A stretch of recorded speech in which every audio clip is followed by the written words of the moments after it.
We are trading the pound Japanese yen on the 4-hour time frame.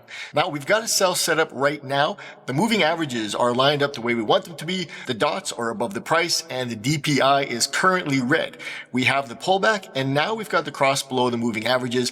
And if this candle closes in this general position, we will be good to take that sell trade. Now, again, if this candle closes and all the criteria is still met, I will place that sell trade. So I'll be right back.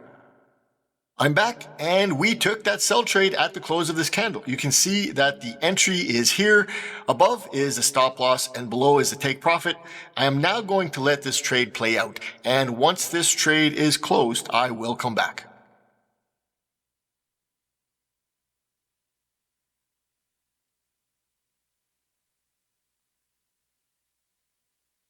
I am back as this trade is closed. This is about as straightforward as it gets. Let's measure this trade. It shows us that we got just over 200 pips.